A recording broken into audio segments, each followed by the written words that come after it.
भारत का विपक्षी दल और हिंदुस्तान की सबसे पुरानी पार्टी जिसका निर्माण 1885 में हुआ था, उसके नेता राहुल गांधी,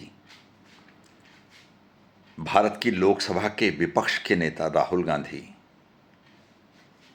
कल एक मंच पर सभा को संबोधित कर रहे थे। संदीप दीक्षित ने एक पार्टी बनाई थी और उस पार्टी का नाम था रचनात्मक कांग्रेस। रचनात्मक कांग्रेस। राहुल गांधी रचनात्मक शब्द भी नहीं बोल पाए, ये अलग बात है, मगर उस मंच पर संदीप दीक्षित और दो तीन लोग और राहुल गांधी उपस्थित थे। उन्होंने तरह तरह से सत्तारूढ़ भारतीय जनता पार्टी के बुजुर्ग नेता, अनुभवी नेता, अपने संघर्ष के द्वारा यहाँ तक पहुँचे नेताओं का खूब मजाक उड़ाया और सभा में बैठे हुए करीब 20% लोग उछल उछल कर तालियां बजा रहे थे। उन्होंने बताया कि तड़ी पार अमित शाह भाग गया है, तड़ी पार अमित शाह भाग गया है पार्लियामेंट से। और उन्होंने बताया कि भारत की विदेश नीति, और उन्होंने दोनों बाह फैलाकर संदीप दीक्षित को अपनी तरफ बुलाया और बड़ी जोर से अपनी बाहों में भर लिया। एक बात मैं उस दृश्य में जो देख रहा था वो शायद किसी ने नहीं देखी होगी, किसी ने महसूस नहीं की होगी कि राहुल गांधी का संदीप दीक्षित को बाहों में भरने का तरीका ऐसा था। मुझे लगता है कि इस आदमी की यौन इच्छा में कोई गड़बड़ी तो नहीं है। इतनी कसकर, इतनी मोहब्बत के साथ उन्होंने अपने से 10 साल बड़े संदीप दीक्षित को बुलाया जैसे नौकर को बुलाते हैं, और इतनी जोर से भाव में भरा कि खैर वो तो आजकल सामान्य बात हो गई है। लोग आजकल कहते हैं कि फिल्मों में अपने माता पिता से कहते हैं कि मम्मी मैं शादी नहीं कराऊंगा क्योंकि मैं गे हूँ, और फिर माता ये स्वीकार करती है कि हाँ ठीक है चलो तुम गे हो तो कोई बात नहीं। तो राहुल गांधी ने कहा कि भारत की विदेश नीति मात्र ये है कि इस तरह से नरेंद्र मोदी सबके गले मिलते हैं, बस ये विदेश नीति है। जिस आदमी को भारत में, आज़ाद हिंदुस्तान में, जिस प्रधानमंत्री को सबसे अधिक विदेशों का सर्वोच्च सम्मान मिला है, उसकी विदेश नीति ये है। जब पूरी दुनिया में पेट्रोल की शॉर्टेज हो गई, ईरान और अमेरिका युद्ध चलने के बाद, और अमेरिका तक को 85% पेट्रोल का रेट बढ़ाना पड़ा, और पाकिस्तान जैसे देश के लंबी लंबी लाइनें लग गई पेट्रोल लेने के लिए, लोगों को पेट्रोल नहीं मिल रहा था, उस वक्त भारत ने एक पेट्रोल पंप पर, एक गैस की दुकान पर लंबी लाइन नहीं लगने दी। ये भारत की विदेश नीति है। और भारत के प्रधानमंत्री का आज दुनिया के हर देश में अपना सर्वोच्च सम्मान देकर सम्मान किया जाता है, ये भारत की विदेश नीति है। उसको राहुल गांधी संदीप दीक्षित को अपनी बाहों में लेकर, और इसका परिणाम क्या हुआ मालूम है? आज सोशल मीडिया पर इंदिरा गांधी और फेडेल कास्त्रो जो कम्युनिस्ट नेता था उसकी बाहों में लेने की फ़ोटो भरे पड़े हैं। इंदिरा गांधी ने उनकी तरफ हाथ मिलाने के लिए हाथ बढ़ाया था, मगर उसने कहा कि बाहों में आ जाओ, और इंदिरा गांधी को मजबूरी में उसकी बाहों में आना पड़ा। और नेहरू, हम जब छोटे थे तो चाउ माऊ कहते थे, चाउ एन लाई, एंड माओ सेतुंग उस वक्त नेता थे। तो चाउ एन लाई भारत में आया था और नेहरू ने हाथ बढ़ाकर उसे अपने गले लगाया था। उसके बाद 1962 का युद्ध शुरू हुआ था जिसमें भारत को भारी परास्त झेलनी पड़ी थी। उस बाहों में लेने की राजनीति का इस तरह से राहुल गांधी खिल्ली उड़ाकर मजाक उड़ा रहे थे और लोग तालियां बजा रहे थे जिससे।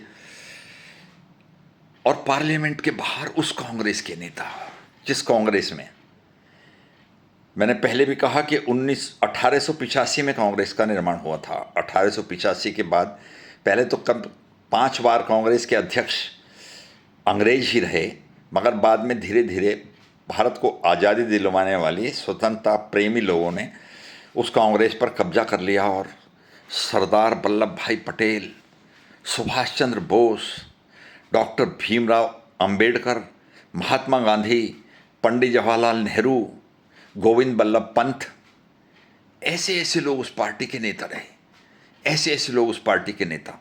और उस पार्टी का एक राज्यसभा का सांसद पवन खेड़ा सड़क पर खड़ा होकर, उसने बहुत सारे पपेट ले रखे थे, बहुत सारे लोगों ने अलग अलग, और वो वहाँ नारे लगवा रहा था, 56 इंच का छोटा बंदर, 56 इंच का छोटा बंदर, इस तरह ठुमके लगा लगा कर नारे लगा रहा था, जल्दी आओ पार्लियामेंट के अंदर, 56 इंच का छोटा बंदर। उस कांग्रेस का जिसके नेता सरदार वल्लभ भाई पटेल रहे, सुभाष चंद्र बोस रहे, भीमराव अंबेडकर रहे, महात्मा गांधी रहे और पंडित जवाहरलाल नेहरू रहे, उसका राज्यसभा का सदस्य सड़क पे खड़े होकर इस तरह के नारे लगा रहा था और लोग तमाशा देख रहे थे। तुमने इस पार्लियामेंट का क्या बना दिया है यार? दुनिया के सबसे बड़े लोकतंत्र की पार्लियामेंट है और विपक्ष के नेता का क्या बना दिया है? इस देश में विपक्ष के नेता पता है कौन कौन रहे हैं? लाल कृष्ण आडवाणी, श्रीमती सोनिया गांधी, राजीव गांधी। राजीव गांधी विपक्ष के नेता रह चुके हैं। अटल बिहारी वाजपेयी लंबे समय तक विपक्ष के नेता रह चुके हैं। यशवंतराव चौहान, शरद पवार, और मैंने बताया कि सोनिया गांधी, और आज राहुल गांधी। एक ऐसा अजीब सा ड्रामा जो पता नहीं कब क्या कहने लगे। भारत के प्रधानमंत्री के बारे में कहने लगे कि लोग इसको डंडे से मारेंगे। और इसे रचनात्मक शब्द, आप उस वीडियो को ढूंढ कर देखिए, उससे रचनात्मक शब्द नहीं बोला गया। रचना कांग्रेस का निर्माण हुआ और वो आज भारत का विपक्ष का नेता है और बड़ी मात्रा में लोग, करोड़ों लोग उसे प्रधानमंत्री बनने की उम्मीद करते हैं। उस दिन तो मैं आत्महत्या कर लेना चाहूंगा जिस दिन राहुल गांधी भारत का प्रधानमंत्री बन गया, और बन सकता है, कोई आश्चर्य की बात नहीं है। जब वो सोनिया गांधी, जिसके खुल्लम खुल्ला घर में एक क्वात्रोची नाम का आदमी रहता था और भारत से पैसे लेकर भाग गया और भारत की सरकार बार बार डिमांड करती रही कि क्वात्रोची को बुलाओ, मगर उसने पैसे लेकर गायब हो गया और सोनिया गांधी के दबाव से उसका विदेशों में बैंक खाता तक खुलवा दिया गया जिससे पैसे लेकर गायब हो जाए। उस सोनिया गांधी ने 10 वर्ष तक मनमोहन सिंह के शासनकाल में भारत में एक छत्र शासन किया है। राजनीति का एक तिनका उसके इशारे के बिना नहीं हिलता था। जिसके चरित्र के बारे में मैं क्या कहूं, मैं कहना नहीं चाहता। राहुल गांधी कह सकता है, मैं नहीं कहना चाहता। रात के 12 बजे एक कार का एक्सीडेंट हो गया था, 1 बजे, और फिर एक 3 व्हीलर बुलाया गया। उस एक्सीडेंट कार में से माधवराज सिंधिया और रात के 1 बजे सोनिया गांधी उतरी और 3 व्हीलर में, मोबाइल का ज़माना नहीं था, फ़ोन करने का गुप्त मामला था, 3 व्हीलर में बैठकर अपने अपने घर गए थे रात को 1 बजे। ये इतिहास है, ये तथ्य है।